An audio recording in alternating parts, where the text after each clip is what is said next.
We can get started.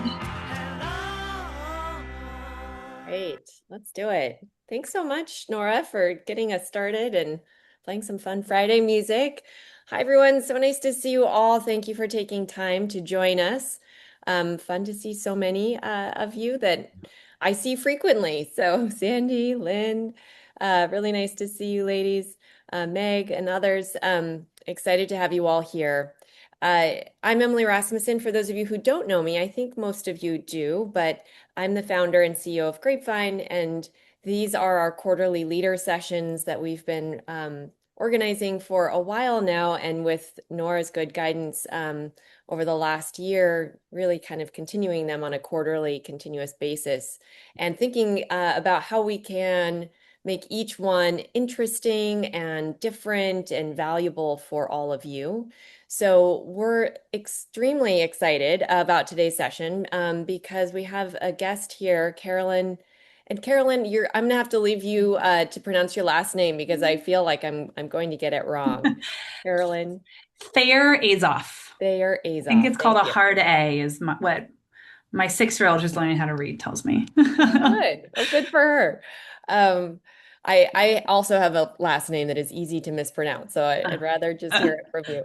Thank you. So Carolyn Thayer Azoff is with us. She is with the U.S. Chamber of Connection. And this is an incredible organization. You'll learn more about it today from Carolyn. But really with the focus on helping communities reconnect, build connections again, connect across lines of difference, deepen belonging, all of these things that we actually do a lot of in our giving circle work. Even though it's often kind of a byproduct of the pooling of money and the process that we go through to support nonprofits, it's always been there. And I think now especially there's just a real opportunity for people to come together and connect and find new ways of connecting. Um, in a way that makes us want to shine a light on that part of our work even more clearly than maybe we've done in the past. Hmm. And because of that, we've just found such alignment with Carolyn and her team over there, and how they're thinking about this, and some of the tools and resources that they are building and sharing out with organizations and people across the country to try and help even more communities come together in these really intentional, thoughtful ways. So that's the goal of today's session, is to pass it over to Carolyn to guide us through some of these resources and take us through some experiences together, and with the hope of providing access to these processes and these resources that you can then bring to your giving circles, right? So I think that's the high level of what I wanted to share, but maybe just before I pass it to Carolyn to kick us off, I'll just share that for those of you who aren't aware, there was a great study done a couple of years Hmm. ago by the Johnson Center of Philanthropy on giving circles. And we've looked at a lot of the data, and you've probably seen a lot of the data, right? Like when we talk about how giving circles are the fastest growing form of philanthropy, that comes from that Johnson Center of Philanthropy study, and a number of other data points. One of the really exciting data points from that study is that when they asked Giving Circle members, 91% of members said that being part of their Giving Circle increased their sense of belonging to a community. So this is already naturally happening, right? And Hmm. this is where we want to lean in, and with Carolyn's help, think even more about how we can really take that kind of natural element in these groups to the next level. Hmm. So without further ado, Carolyn, I'll pass it over to you, and thank you again for being here. I'm so excited. Hi, everybody. It's good to see all of your faces, and Emily and Nora, the Grapevine team. Just super grateful, and there's so many great synergies, and it's exciting to do this together, even for the hour, but for more to come. Nora, I'm sorry if I missed this. Do you want to share the slides, or do you want me to share the slides? I'm happy to share if you I'm would good like. either way. Okay, perfect. I'll get them. There we go. Okay, beautiful. You can probably go to the next slide. Awesome. So I'm Carolyn Thayer Azoff, and you can connect with me here if just if you'd like. But I focus on our national partnerships at the U.S. Chamber of Connection. My background personally is actually mostly in mental health and well-being, but seems like a very clear line to what we're focusing on now, just seeing the impact of loneliness and relationships and social connection on our well-being, as well as so much more in life. I'm based out of Seattle, Washington, and I live with two young kiddos and my dog and my partner. You can go to the next slide. So I'm the U.S. Chamber of Connection. We are a nonprofit, a national nonprofit mobilizing the nation with a mission to reverse the decline of social connection and trust within a generation. And specifically through a really systemic approach. So think about, just like how there is a chamber of commerce, and they were chamber of commerces were built up to really make society a business-centric society to support small businesses. Our vision is that like kind of this next era is a human-centric society, and we need to build that infrastructure to make sure that connection and our humanity is happening. And not just leaving it to kind of happen by chance. And we see service and giving circles as really key moments where we can design for connection with intentionality to have a real difference at scale. You go to the next slide. Okay, so I will share more, but and some data to kind of ground us. But we're going to first break out into what we call connected conversations. And in light of connection starting inside, we are going to send you out into breakout groups of two people each, and for about 1 minute ish a person. Will walk you through three different questions. I'm actually going to send them out into the chat right now, and if you're able, I would just copy and paste them, maybe put them somewhere so you don't lose them. I'll also send them through in the broadcast. Um, let's see here. I just put them there for you.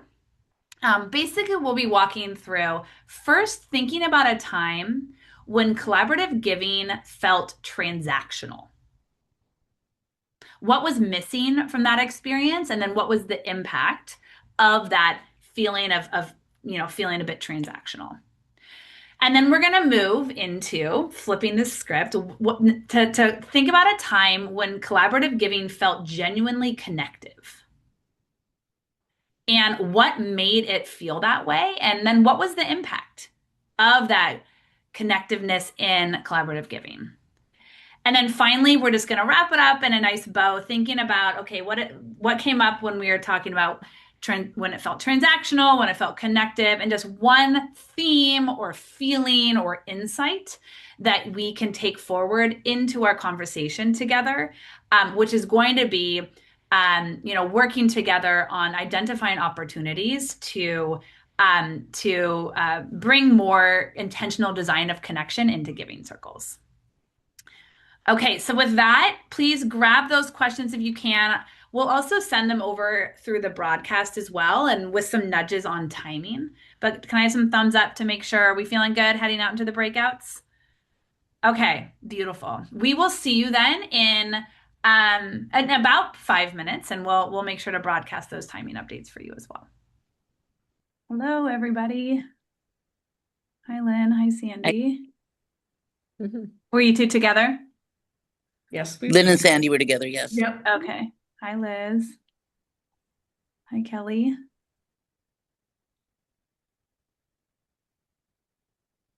We'll just wait for others who are wrapping up clearly some good conversations. Hi, Alex. Hi, Mary. Hi, Sue. Okay. Hi, Meg. Hi.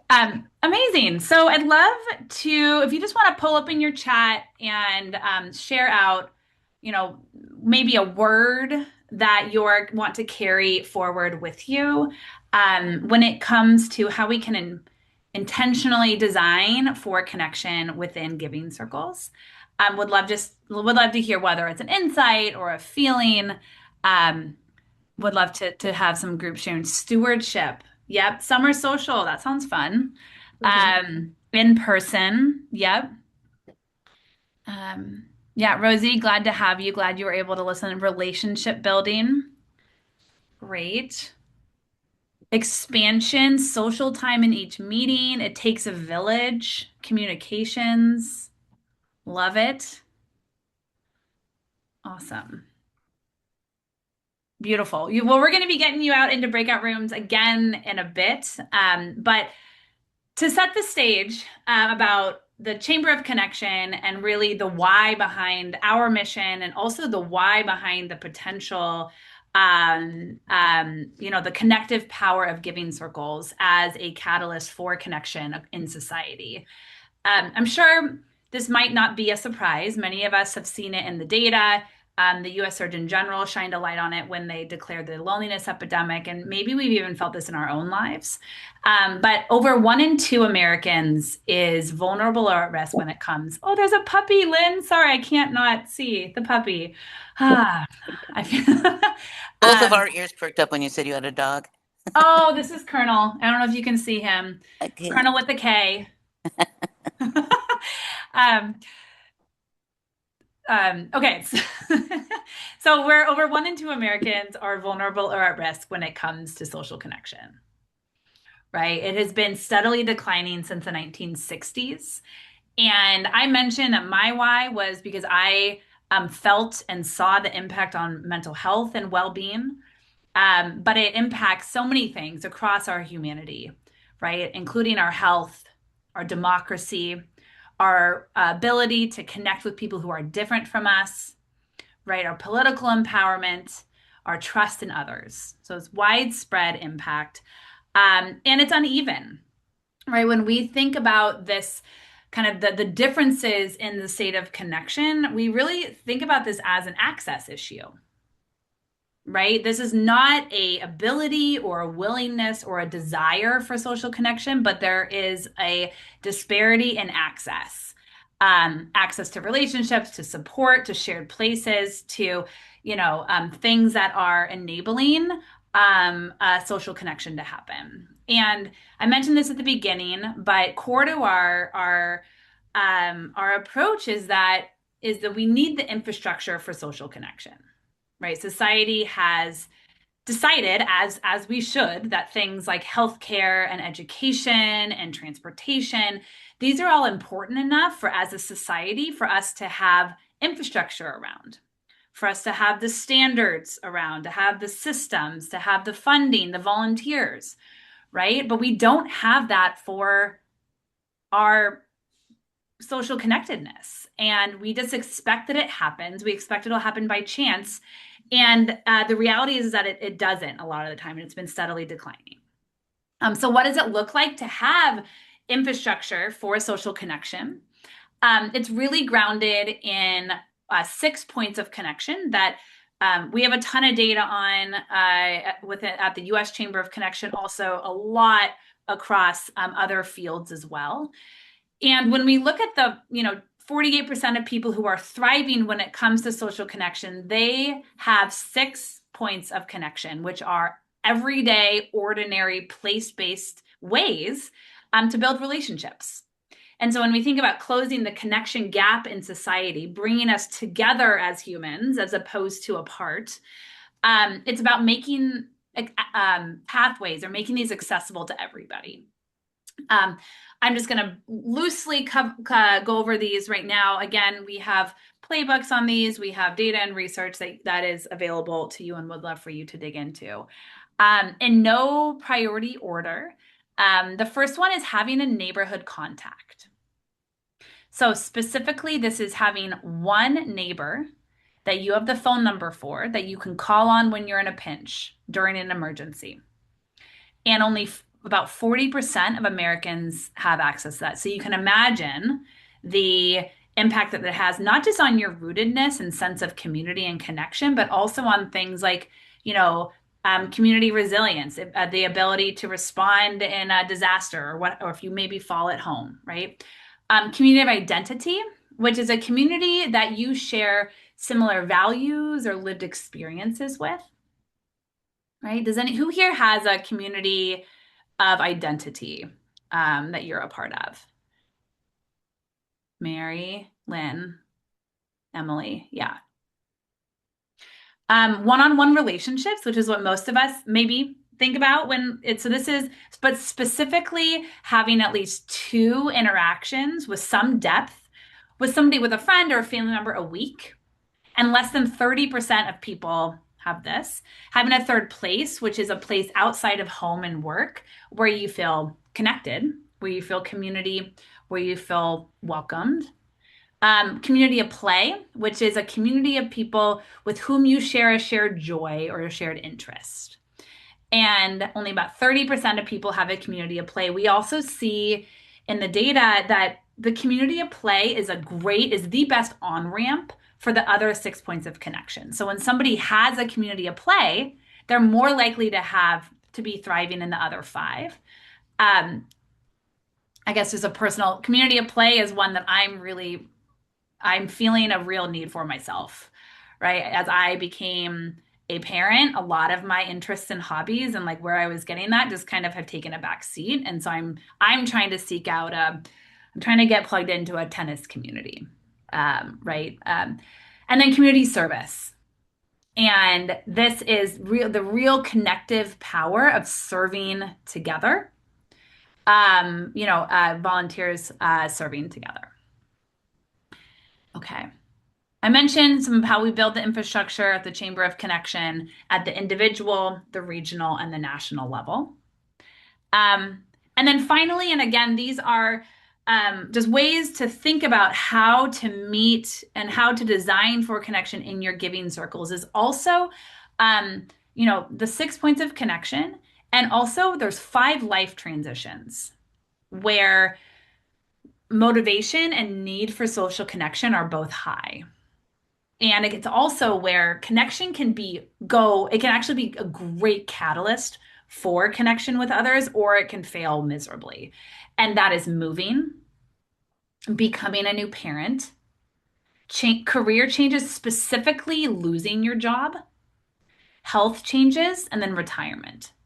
So these are times in life where you're kind of uprooted from people who you're connected with and you're having to maybe start over or get reconnected. Okay.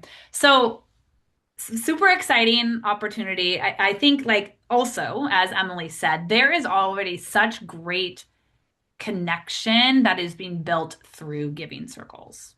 Like we are starting at an incredibly strong foundation. 82% of members join to establish relationships with like-minded people, and 77% of members acknowledge common affiliations of identity or identity among members, right? So there's connection being built to cultivate a sense of belonging, of purpose, and connection. And so what we're going to spend the rest of our time doing today is to also look for opportunities to take it to the next level. So to think about the giving circles that you're leading and how to intentionally design for the connective power of collaborative giving and of giving circles. And again, it doesn't need to be, I invite you to think,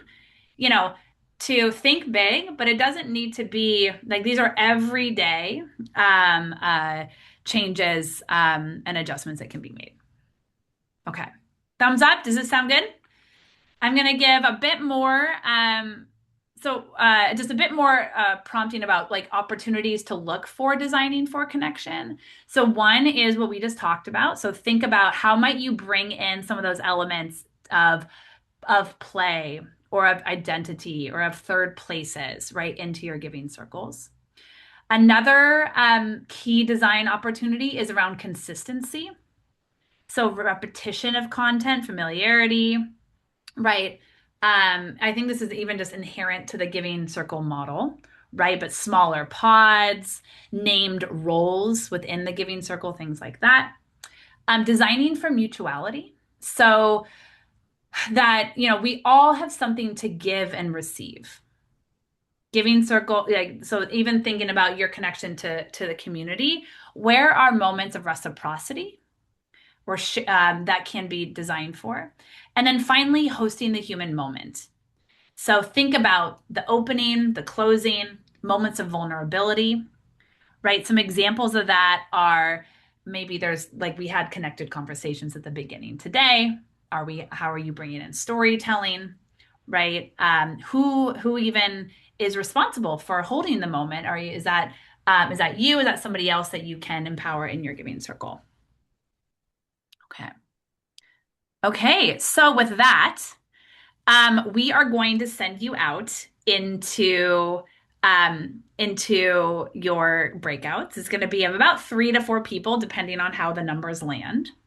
And what we're going to do is we are going to call to mind together um, a persona. It can be somebody that you actually know, or it's helpful sometimes to think about somebody that you know, or maybe draw from your own experience. And what's the life transition that they're going through? They just maybe lose their job. Are they retired? Are they new to retirement? Are they a new parent? And maybe this is a giving circle, like one of your members already. And what is that impact? Like, what is their state of social connection? And then think about how could giving circles help reconnect them? How could giving circles really serve them in this state of connection? Okay. And then we're going to look at kind of similar. So what is their experience currently? And maybe where are the missed opportunities for giving circles to really help build connection for them, either with others in their giving circle or in their community. And then looking at and if it's helpful to think through, the stages. So how are they even finding out about your giving circle? How are they being welcomed into it? What does it actually look like to participate in it together? And then what is the kind of the follow-up or the kind of the ongoing recurring nature of it? So what are they experiencing? What is maybe the missed, what does their current experience look like? And then choose one thing one opportunity within their experience that can be redesigned or that can have more intentionality around meeting them in the moment to help them feel more connected during this where they are in their life. Okay. So any questions? And we can send through the prompts as well, but really think about like, who are they? What's their experience? What does their current experience look like? What are the opportunities? Like, what is the opportunity to improve? And then if you were to redesign it, what would that look like to have more connectivity to really unlock the connective power of giving circles most fully for them? Any questions? I have a question. Yeah. I'm trying to think, are are at least our current members in our giving circle are all kind of in the same situation. We're all Mm-hmm. returning pretty much. So I can't think of anybody in particular right now that is going through a transition. So what would you Mm-hmm. suggest? Either think about how would we find Yeah. people to join or Well, what happens if somebody does like maybe somebody has a health change, or maybe there's a member of your community that lost their job and are looking for connection. How might you invite them in? Like um how might you invite them into your giving circle, and how could that help them kind of find that connection that they might be looking for during that transition? Does that help, Liz? Okay, great. Anything else? Okay, we're gonna send you out. And then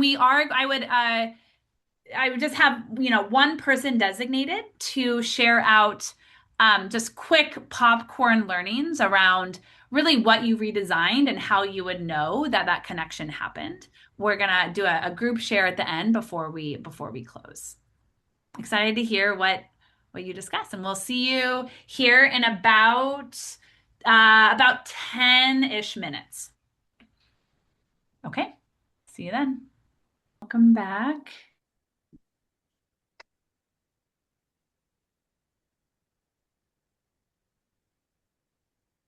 Oh, okay. Awesome. How was that?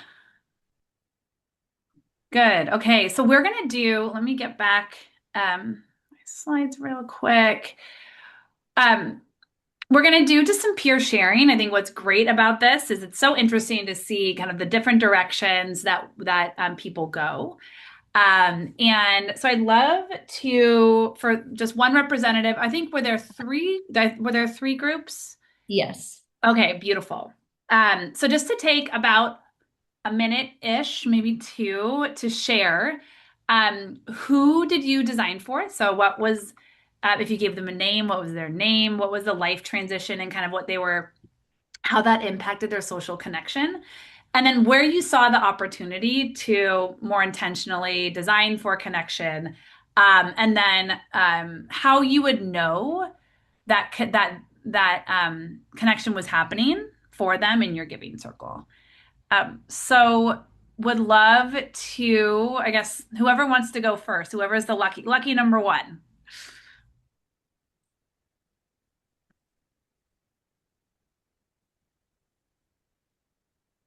Not everybody all at once, please.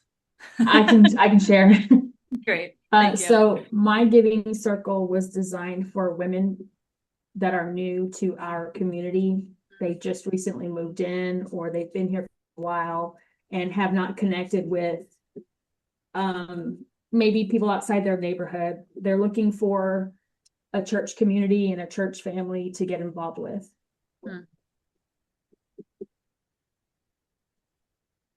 Amazing. And where did you see the opportunity to, intentionally design for connection for this person within your giving circle? From my own experience, being a native Texan, but being transplanted into the Houston area and not knowing anybody was very difficult to make connections because we're dinks, we're dual income, no income kids, dual income, no kids, and we don't have pets, and so I was not meeting people the traditional way, at the schools or walking my dog, and so I needed to find another way to connect with people so that we could start building our circle of friends and our community. So is it really, am I hearing that even like just the invitation to join a community like a giving circle Yes. Yeah. And how would you know, or it sounds like you're also drawing from your own experience, how would you know that it was providing that sense of connection and relocation is one of the, major life transitions, right? Where you're kind of uprooted. But how would you know that it was really being effective in that way? Right. So I think for our circle, that's visible because those that are first time attendees return to our next event and bring a guest. Yep. And so, the company my husband works for, they have a group they call them the company's name wives, like a mobster group kind of. And so in that group, we have connected that way, but it's one thing to be connected online. And a lot of the women in there were looking for face-to-face connections so that, we could do dinner together. Oh, you just got super quiet. But I hear that just the returning is a really strong signal. That's great. What about another group? Yeah. I can share ours. Amazing. Sorry, I know she was still talking. We were kind of our group, we were talking about I'm like, what is it? So like mine is more the people that we have in it is from some networking groups. Mhm. But also just the others that were in our group was like connecting women into communities that don't have necessarily a community. Maybe they've just recently moved or they're just trying to find more of a connection with women in general. Um, Mhm. mine specifically is more on the nonprofit space. So it's a little bit different than all the others that were in our group. But Alex actually gave really great ideas around how to redesign, and they even created like a whole website page that draws people in. Also posting on social media channels and really creating like that hustle and bustle of what they do. But they do like coffee meetups, they do volunteer events, and all different activities. And then they also support nonprofits. So it gave me an idea, especially as a nonprofit, to create that atmosphere even in what we're doing. Although ours are really monthly donors that have been monthly donors, we just Mhm. move them to a different platform so that they can feel valuable. Um, but I think it's that inviting of across all the media that really draws people in so that they know connection is already happening and they're part of that Mhm. community too. That's a great call out. I mean, so much of it is also storytelling and kind of inviting, like through the sharing of the stories of how connection is forming. That can be a really attractive and welcoming invitation for others to join, to join in as well. That's awesome. Yeah, Love and Alex also mentioned like you can just be a part of their circle. You don't actually have to donate, that. but it's really those people that are in there, which I didn't think about that before too, is they can Yeah. just be a part of the community and they don't have to necessarily donate. Hmm. Amazing. Okay. What about one more minute for a final group? The third, saving the third for last. I'm happy to jump in really Great. quickly. So we didn't honestly we went off script, but we are all working with women, or for the most part, we are all women who are later, not parent actively parenting anymore. We're at a different phase of life. And we had two of us have small groups and two of us are 100. So different kind of intimacy models in terms Mm. of what you can actually accomplish. So a couple of things that we talked about was space is really important. So, I mean, the Yeah. physical space when you're in 100 women giving, finding a space Hmm. that allows for 100 people to be together. So one group has people who are really skilled in ice breaking, and they do sort of some sort of a fun or silly or an intentional ice breaking activity. And intentionality was something that came up where you put community building as part of the agenda and are really clear about it. All Hmm. four of us had in common that our groups are rapid decision making groups. So we do rapid cycles, which again doesn't necessarily lend itself to kind of hanging out all the Hmm. time. So building that into the agenda becomes really important. And we all talked about how to build that into the agenda, and then also how to have a frank conversation with our members about how important community building is to them as part of the Yeah. mission of the circle. So rather Hmm. than pushing the rock up the hill, in a Sisyphean way, you sort of make sure the group's aligned with wanting community building to be part of who we are as a group. And then the group owns community building as Yes. a goal, not whoever's leading the group or the team that's leading the group is kind of constantly pushing it on everyone else. So just Hmm. that check-in, Hmm. because and it's not to say that community isn't important. I'm not trying, because I think everything you're saying is so valuable, but I think we were just talking about how do you honor the intentionality of your group. Yeah. Um, and then we Hmm. also talked about just sort of making sure that we configure the meetings in a way that there's social time. And Hmm. sort of how do we think about the design of our meetings so that one group eats dinner at the beginning of their meeting. And so it makes it really hard for people to want to hang out and chat when you're also trying to get a bite to eat coming from the office or coming from whatever your busy life is. So where do Yeah. you put it in the middle of the meeting? So we sort of talked about how do you work with what you got? Hmm. Sort of it was a big piece of our conversation, was brainstorming with each other about how to work with what we got. I love that. There's so much goodness there. I'm also having a hard, I don't know where my reactions on Zoom, but I wanted to throw out lots of hearts for everything that people shared. And I know we're at time. What you're just, I think the way that you're thinking about it is so, and I love that just how do you hold the intentionality and the integrity of the giving circle and actually build community and connection into Mm, that. So there is a shared kind of ownership and objective around that, right? And also a meal is a great, like a inherently like connective place to share, connection. mm, Okay. I wouldn't, let's see here. My point here was actually exciting. There was a giving circle that was spun up around social connection as a cause. So we're excited to, that's part of some of what we're doing as a organization is, social connection is something that it is an impact area that we can fund and mobilize volunteers around as well. mm. Emily, I'll pass it over to you All right. to Thanks, round us Carolyn. out. Yeah. Yeah, and thank you all so much for participating in this and for sharing back. And I loved what you shared there at the end as well, Mary, because I think going back to the purpose of these groups and checking in with your specific group is so important for any of the work that we do, right? This is a community-based model. And while we've asked tens of thousands of people why they've joined giving circles, the most common answer we hear is to connect with other like-minded people. And the second most common is to amplify my impact. But each Mm, circle is different, right? You might have a circle where everyone's about the impact and the connection isn't as important. And, maybe that just doesn't resonate as much. So, go to your communities and see what makes sense for your group. Um, mm, with that being said, because these are community-based initiatives, we are really excited to continue to lean into that part of this work with all of you where that makes sense.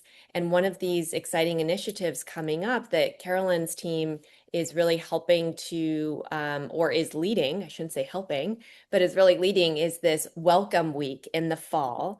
The Welcome Week is September 26th to October 4th, and I'll let Carolyn jump in with any additional notes on that. I know we're just at time, or yeah. there you go. You can scan the QR code and get more notes on that. But it's this really wonderful moment in the calendar where they're getting all of these different organizations and communities to commit to inviting someone else to do something, welcoming people to come together, right? And we thought, what a wonderful opportunity for us to participate, to be a part of that. So we're working out exactly what that looks like, but we wanted to flag it for you because it is coming up and we'd love your thoughts as well. We'll share more in the leader community on this soon.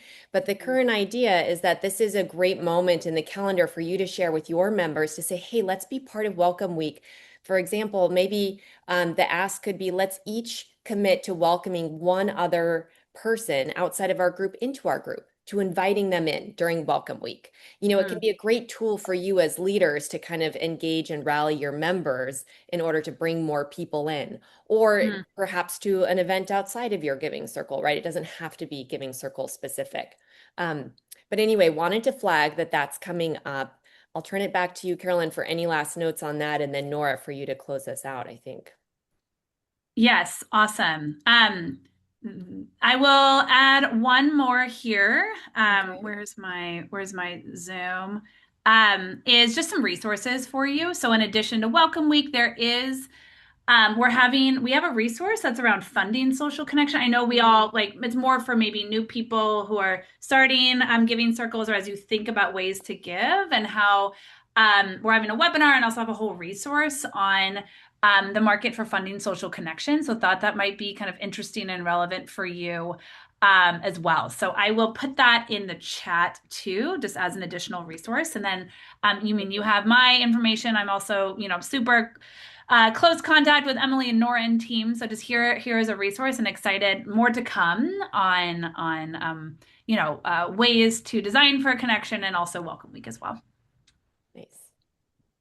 Yeah, and while Nora's coming off mute, I'll just share too. I think we can share the slides with everyone, right, Carolyn? That was a Yep. question. Yeah. Yep.